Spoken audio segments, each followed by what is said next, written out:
Yes Pawan press meet కి సంబంధించిన details అందించడానికి బుచ్చన్న లైవ్ లో అందుబాటులో ఉన్నారు. బుచ్చన్న, ఓవరాల్ గా చూస్తే చాలా ప్రశ్నలు వేశారు, చాలా విషయాల గురించి మాట్లాడారు, అలాగే వ్యక్తిగతంగా కూడా చాలా విమర్శలు చేశారు. సో ఓవరాల్ గా చూస్తే కేంద్రాన్ని ఎక్కువ టార్గెట్ చేసినట్టు కనబడుతోంది. ట్వీట్లతో అటు బీజేపీని తెలుగుదేశాన్ని చురుకలంటించిన పవన్ కళ్యాణ్ ఇవాళ ఏకంగా మీడియా మీట్లో ఘాటు వ్యాఖ్యలు చేశారు. చంద్రబాబు నాయుడు నిన్న మీడియా సమావేశం పెట్టిన తర్వాత పవన్ కళ్యాణ్ సెంట్రిక్గా ఆయన మీడియా సమావేశం జరిగింది. హోదాకు సంబంధించిన ఆందోళన, దీంతో పాటుగా గడిచిన 4 రోజులుగా జరుగుతున్న ఆరోపణలు, ప్రత్యారోపణలు, విమర్శలు, కౌంటర్లు, ప్రతి కౌంటర్లు, వీటన్నింటితో ఏపీ పాలిటిక్స్ చాలా హీట్ ఎక్కినాయి.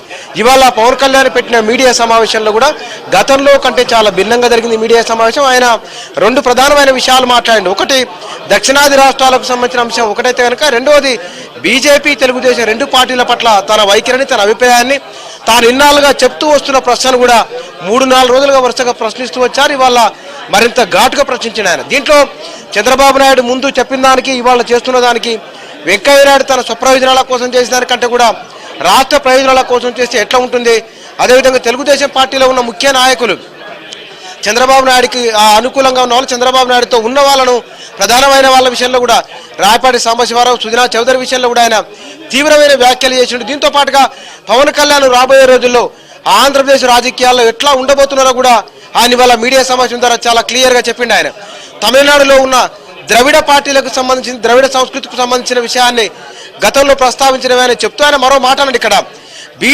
బీజేపీ దక్షిణాది రాష్ట్రాల్లో విస్తరించాలనుకుంటున్నది, ఉత్తరాది రాష్ట్రాల ఆధిపత్యం దక్షిణాది పైన కొనసాగుతున్నది, ఈ ఆధిపత్యాన్ని ఎట్టి పరిస్థితిలో కొనసాగించేది లేదు అన్నారు ఆయన.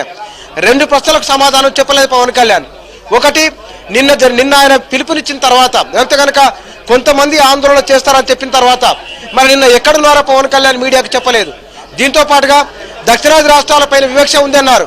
ఆ దక్షిణాది రాష్ట్రాల్లో ఎవరెవరిని కలుపుకొని ఆయన ఉద్యమం చేస్తారో కూడా చెప్పలేదు. బహుశా వీటికి సమాధానం ముందు చెప్తారు కావచ్చునేమో. కానీ ఇవాళ మాట్లాడిన మొత్తం మీడియా సమావేశంలో పవన్ కళ్యాణ్ చెప్తున్నది, రాబోయే రోజుల్లో పవన్ కళ్యాణ్ ఎట్లా ఉండబోతున్నారు, పవన్ కళ్యాణ్ పాత్ర రాజకీయాల్లో ఎట్లా ఉండబోతున్నది, మిగతా అధికార పార్టీల విషయంలో ఆయన ఏ వైఖరి తీసుకోబోతున్నారు, ఏపీ రాజకీయాలను ఎటువైపు టర్ను చేయబోతున్నారో కూడా పవన్ కళ్యాణ్ చెప్పినారు. దీంట్లో తనకున్న అంచనా, అతి అంచనా 2 ఉండొచ్చునేమో, కానీ తన భవిష్యత్తు, తన ఆశ 2 కూడా దీంట్లో ఉన్నాయి.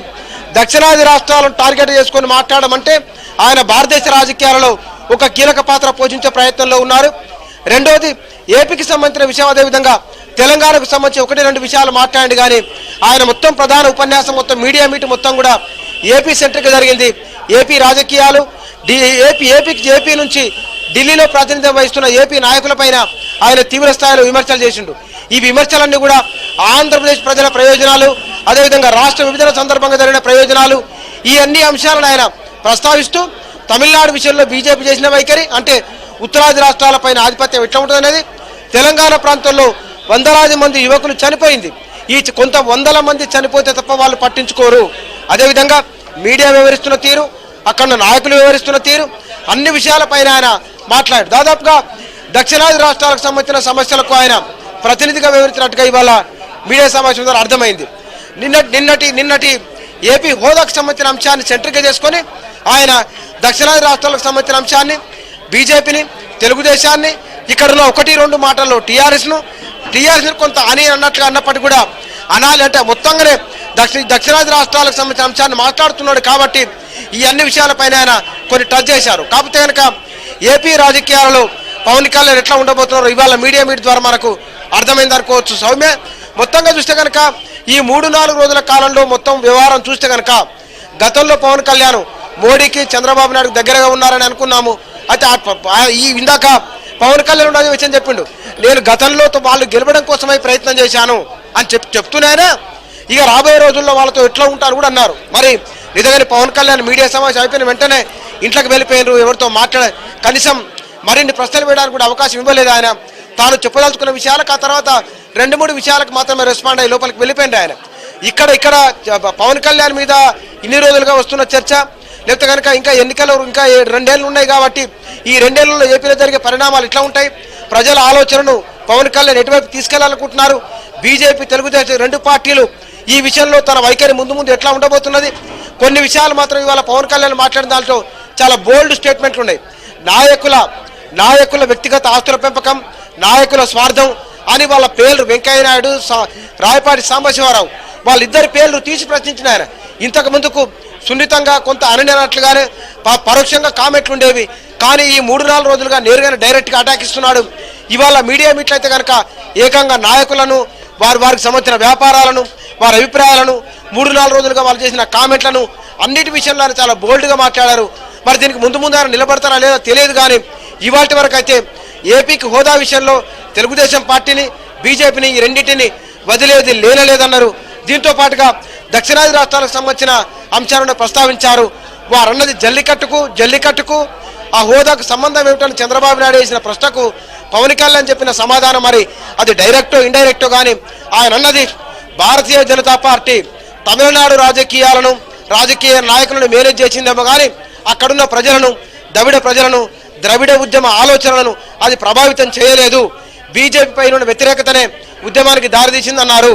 అందుకోసమనే జల్లికట్టు పేరుతో బీజేపీ ఆధిపత్యాన్ని వ్యతిరేకించారు. కాబట్టి హోదా పేరుతో ఏపీ పైన బీజేపీ ఆధిపత్యం చెలాయిస్తే కనుక అలాంటి ఫలితం మన పునరావృతం అవుతుందనే ఒక హెచ్చరిక కూడా వేసిన ఆయన ఫెడరల్ స్ట్రక్చర్ గురించి మాట్లాడుతూ చంద్రబాబు నాయుడు ఇక్కడ పరిపాలనకే చంద్రబాబు నాయుడు తప్ప మొత్తం బీజేపీ పరిపాలన ఉందన్నారు.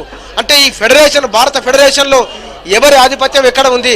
ఈ ఆధిపత్యం ఎక్కువ కాలం ఉంటే కనుక అది కొనసాగదు, అది చెల్లదు. మీరేం దైవాంశ సంబూతులు కాదు, మీరు దేవుళ్ళకు పుట్టిన వాళ్ళు కాదు, మీరు కూడా సాధారణ మనుషులే, మీ కింద ఉన్న వాళ్ళు ఎవరు బానిసలు కాదు. ఇవన్నీ కూడా పవన్ కళ్యాణ్ తన ముందు రాజకీయాన్ని తాను ముందు ఎట్లా ఉండబోతున్నారో చెప్పడానికి ఒక సిగ్నల్గా ఒక సంకేతంగా మనం అనుకోవచ్చు.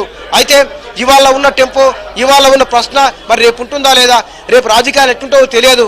కానీ తాను ఇచ్చిన బోల్డ్ స్టేట్మెంట్ వల్ల మరొకటి తనకు కుటుంబం ఉందని తనకు కెరీర్ ఉంది అయినా సరే ఎంతకైనా తెగిస్తున్నారని. బహుశా మిగతా రాజకీయ నాయకులు మాట్లాడడానికి పవన్ కళ్యాణ్ మాట్లాడడానికి తేడా ఉంది. రాజకీయాల్లో అనుభవం ఉన్న వాళ్ళు రాజకీయాల్లో పోటీ చేసి ఓడిపోతానో గెలుస్తానో కొంత ఉంటే కనుక బహుశా స్టేట్మెంట్ ఎట్లా వచ్చేదో.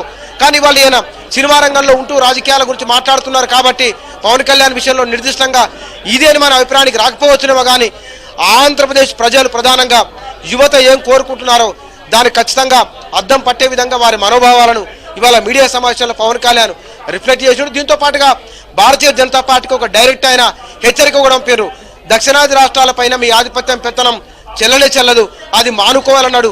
ఇక్కడున్న రాష్ట్రాల నాయకులు కూడా ప్రజలకు సంబంధించిన ఎన్నికల ముందు హామీలను అమలు చేయాలన్నారు. మరి ముందు పవన్ కళ్యాణ్ ఆచరణ ఆయన ఎవరితో ఫ్రెండ్షిప్ చేస్తారు, ఎవరితో వ్యతిరేకంగా ఉంటారు, తన రాజకీయ నిర్మాణం ఎట్లా ఉండబోతున్నది ఇప్పటికైతే సోషల్ మీడియా ద్వారా చాలా బలంగా వచ్చిండు. కానీ రేపు నిర్మాణంలో ఎట్లా ఉంటుందో తెలియదు. కానీ సినిమా రంగంలో ఉండి మొత్తం ఒక ప్రభుత్వాన్ని నిజంగానే ఆ చంద్రబాబు నాయుడు రాత్రి మీడియా సమావేశంలో మాట్లాడిన తీరు చూస్తే కనుక పవన్ కళ్యాణ్కు ఆయన ట్వీట్లకు చంద్రబాబు నాయుడు నిజంగానే భయపడిందని అనిపించింది. ఎందుకోసం అంటే ఒకరోజు ముందు నుంచే పోలీసులను వైజాగ్ నుంచి పెట్టడం అంటే ఇది ఆ ప్రభుత్వం అక్కడ ఈయన భయపడింది అనుకోవచ్చు.